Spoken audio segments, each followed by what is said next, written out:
high level, we are a platform for investors to invest in businesses that they believe in and to share in their success. We let investors invest anywhere from £10 or €10 up. And we're for entrepreneurs of all types to raise capital and build community among friends, family, angels, institutions, and the crowds. And we do it all through a simple, online, highly digitized process. And we are open all across Europe. We are a British-based platform. Ignore the accent. Somewhere in the billing I was referred to as an American entrepreneur. I have to correct that. I'm an Anglo-American entrepreneur. I just took British citizenship a few months ago. So firmly planted on this side of the world.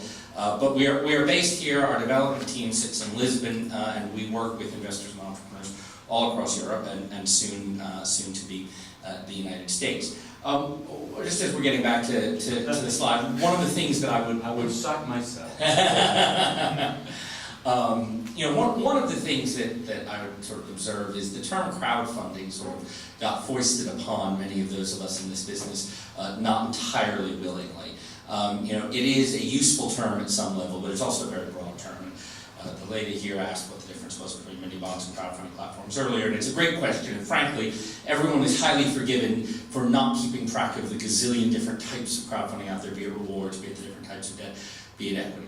As far as we're concerned, we're something much simpler. We're just a platform for investing in growth businesses. That is what we set out to do, and whatever you want to call us, that is all we've ever tried to do. So, oh, Jeff. I can only babble on for so long. This is an absolute catastrophe. Should we bring the computer up here? There we go. There we go. Right. So if we go up to slideshow at the top. Slideshow. At the very top? No, very top. Right. Up at the very top of the screen. Right. Yay. And then go view slideshow. Yeah. All right, and then just press the arrow down, Quite funny, it's a technical industry. Just press the down arrow button. No, don't press anything on there. Just press This one. There we go. And then once again. Yeah. Yes. There we go. So just to give you a sort of vague sense in terms of where we are in terms of size and scale, we're funding a little over £2 million a month. We've done over 200 deals to date. Our average deal size is about £160,000. We will do anything from very early pre-seed deals, £20,000, £30,000, all the way up to several million. On average, we have about 170 investors per deal, and that tends to correspond roughly with the deal size. So the average ticket size is about £1,000. Median incidentally is about £200. So we have a large number of £10, £50, £100 investors who come in, along with a good number of $5,000, $10,000, $25,000, and so forth. We are very much a global focused platform. As I said, we're open all across Europe. We're moving into the US soon and looking elsewhere. We do believe, and I'll talk about this for a bit in a moment, we do believe one of the great opportunities in this space is not only helping people invest close to home, but helping people invest abroad. And we plan to do so and are doing so very much on a single platform model, so people should be able to access deals and access investors based anywhere in the world.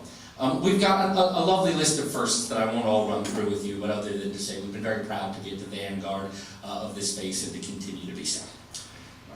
So just to talk a little bit about kind of the theory that went into this and where my co-founder and I came from. And it's really very simple, which is that we think that investing in small growth businesses can be a hugely appealing thing for a number of investors. From a purely financial perspective, there are huge returns to be made. This is a very high risk asset class. But what data is out there on angel investing and other forms of small early stage investing shows that across the asset class, returns have historically been very strong, outperform many other asset classes. And if you build a sufficiently diversified portfolio using a small portion of your overall investable capital, you can sometimes see significant outperformance of other assets.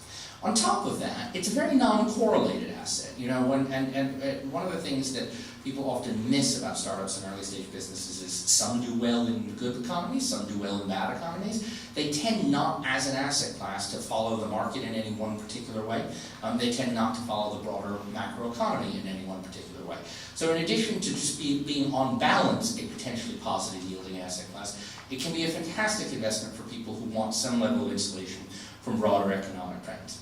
And then there's a certain emotional element to it too. Sometimes that's about backing friends and family, but to a lot of people it's about investing in businesses that are part of the real economy, that are building products and offering services that real people want. And, particularly as we came out of the financial crisis, but I think still today, there was a huge amount of frustration with what was perceived to be the sort of casino capitalism in the city, people moving bits of paper around without actually adding any real financial value. One of the great things, and one of the things many of our investors like about investing through Cedars, is they can see and feel and touch the business and the products and services that are being made. These are things that will actually be sold and make money and hopefully turn the business into something highly profitable. And then on top of all that, and it is very much an afterthought, no one should invest for tax reasons. But if you are already believing this asset class, Britain in particular has some of the most generous tax relief schemes for investing in the equity of small businesses of anywhere in the world. And you can get up to 86% of your money back, 86.5% of your money back from the government. And many people find that that is a fantastic way to magnify returns as well as minimizing losses. So that's the good. The problem has been that the way people used to invest in this space was deeply inefficient, for lack of a better word. Angel investing, which is investing offline in usually relatively large tickets, really takes two things. It takes a heck of a lot of money. To make a traditional angel investment less than about £25,000 is very unusual. And to do so as a portfolio, remember this is a diversified portfolio type of investing, you need 20, 50, 100 investments. You're talking about a minimum of £500,000 allocated to this asset class, often much, much more. And then on top of that, it takes a lot of time going to pitching events on Tuesday afternoons, doing manual due diligence time and time again, negotiating documents, doing all the monitoring. That is not something a lot of people have. And so, while I don't necessarily want to call angel investors muppets, notwithstanding that's fine, I would say that by and large they are wealthy hobbyists, and there's nothing wrong with that. If you've had a great exit, if you've made a lot of money, and you want the opportunity to spend your time investing and getting engaged in a number of businesses, there's a lot, that's a great hobby to pursue. It's probably significantly more productive and rewarding than fishing. But for the vast majority of people with capital out there, they're busy, or maybe they just don't want to invest that much. And that has always been the problem. And that has been why angel investing has traditionally been a very small and niche community, whereas the amount of capital and the number of prospective investors out there who would like access to this asset class are much wider. So, that's where Cedars came from, was to provide a better, simpler, more straightforward method to allow the people who didn't want to join the two old Muppets in investing in the traditional offline way, giving them a better way to make these investments. And so it's very simple. Investors come onto our platform, they see a wide range of opportunities at any given time. They're able to engage with the team as much as they want. One of the myths or misunderstandings about crowdfunding is often that there's no opportunity to talk with the team. Absolute nonsense. Not only do we, and I think all platforms to my knowledge, have Q&A forums and online discussion, many of our investors reach out, want to meet individually with the team can engage with them as much as they see fit, and then they can make an investment all with a few clicks of a button. We then take care of all the paperwork, all the due diligence, we aggregate investments, our particular model, and I'll talk about this more in a moment, but we aggregate the investments as nominee, and then we monitor them all the way out through exit. And our only charge to investors for this service, we charge businesses for raising capital as a broker, but our only charge for investors is if you make a profit, we take 7.5% of your upside.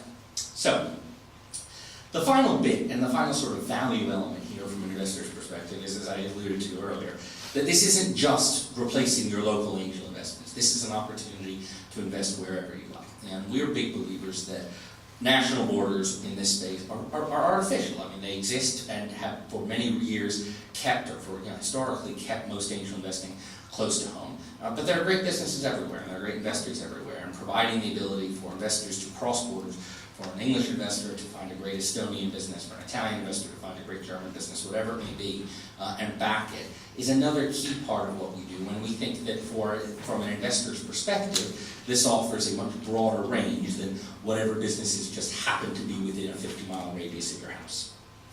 So if we go on.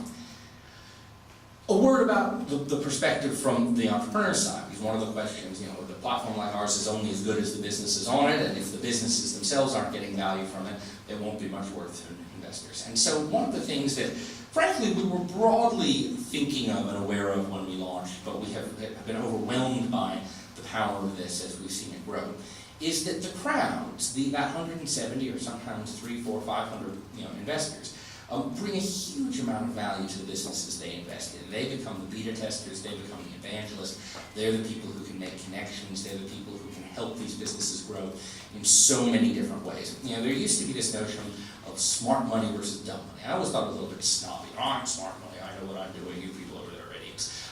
You know, but there is something to be said for the idea that some types of investors can provide active hands-on mentorship, and that's not generally what you're getting from the crowd. But what you're getting from the crowd as a business is something very different, and I think equally, if not more valuable, which is a massive network of support to help you at the various stages of growth where you can possibly need help. And so we see many entrepreneurs coming to us more and more who actually, it's not that we're their only source of capital, it's not that they're too early for VC, I mean, or other forms, sometimes that's why they come, but often they come because they know that being able to engage their customers, being able to build a huge network, being able to build the community element of fundraising is a very, very valuable thing to their business. We go to the next slide. But the bit that trips people up sometimes is that the crowd has both powers, but it also has detriments. And having hundreds and hundreds of direct legal shareholders can be a really challenging thing for businesses. Having a long and unwieldy cap table can make it more difficult to raise money later on, can make it more difficult to exit the business later on. And so part of our system, and we think critical to success in this space, is making sure that there's the right structure for the deals in place. Which in our, there are many ways of doing this, but our core approach is the following. Investors need to have the same investor protections that traditional angels and seed investors have. If you don't have that, if you don't have voting shares, if you don't have preemption rights, if you don't have the kinds of things that protect investors in minority companies, you will never see a return no matter how successful the business is. At the same time, having actual direct ownership in the business complicates things more than it helps. And so we've come up with a nominee structure that works very effectively, we think. There are other businesses that use SPV structures like Angel List and our crowd. And you know, we're big fans of anything that focuses on how do you do a deal in a way that protects investors but nonetheless allows businesses to grow.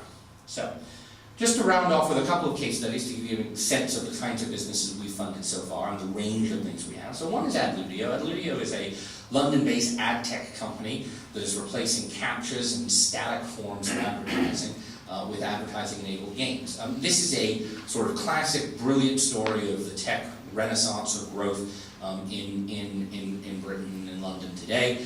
They raised some money through us early on. They then went on and raised some venture capital. They've since come back and raised more money through us. They're going great, and we think that they stand a good chance of a really very significant exit.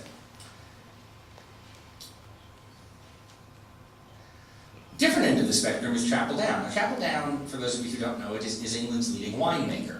And Fraser Thompson, the CEO of Chapel Down, likes to say that when he first started working there, when he first took over, saying that you were England's leading winemaker was like saying you were captain of the Saudi Arabian downhill ski team.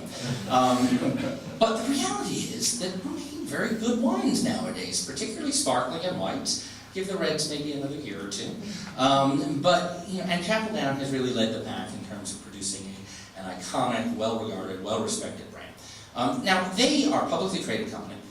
They have a lot of different sources of potential capital out in front of them. But when they wanted to raise some more capital to acquire some land, build out a brewery where they're now going into brewing and cider making as well, they realized that this was an opportunity to get a significant marketing benefit out of it as well. Both to engage their current customers, their current drinkers, by giving them a chance to have a stake in the business, as well as by running a campaign that would recruit new investors who could in turn be makers. And so they came to us. They raised about £3.9 million. They did so from over 1,460 investors. And the most interesting stat, which I just learned a few weeks ago and haven't had a chance to put on this slide, is that at Christmas, this was in the autumn of 2014, so 3 months later at Christmas, 700 of those investors bought Chapel Down wine from them to serve to their families over Christmas. You know, and that is exactly what crowdfunding is meant to do. You have all of these people who now have this wonderful interest, who are now going and telling the world and boring everybody to death about how great Chapel Down is, just like I always do. And you have a massive benefit for a company like that. You also have a really interesting investment opportunity that if it continues to grow and if English wine continues on the trajectory it has, could pay very significant returns. It's not going to be a billion-dollar unicorn most likely, although maybe it will, but it provides a very, very interesting, lower risk, slightly lower return investment opportunity than something like Adludio. Now, if we go on a third one, to give a sense of sort of a bit of the international players, Meili. Meili is also a tech play. They are a great example. They're based on Belgium, and they're a great example of a business that combined crowdfunding effectively with venture capital. So they have been through Seed Camp, which is a very well-known and well-regarded startup incubator, startup seed program here in the UK. They came onto our platform. A venture firm called Faber Ventures was on our platform, saw them on there, really liked what they saw, wound up investing about half the round. The crowd invested the other half of the round, and they're now growing significantly with the mixed support of Seed Camp, of Faber Ventures, and of the crowds all together. And then finally, we have ZIP, which is the leading accelerator program in Southeastern Europe. It's based in Zagreb. And it is taking advantage of the fact that in Croatia and throughout Southeastern Europe there's some fantastic technical talent, but with very, very low costs. And so they raised a fund of only 80,000 euros to fund 5 businesses, give you a sense of the cost structure there. These are businesses that can get really quite significantly far, about 15,000 euros each. And it gave investors the opportunity to have a broad-based exposure in a region of Europe that many people find interesting, but would never historically have had an easy opportunity to get access to.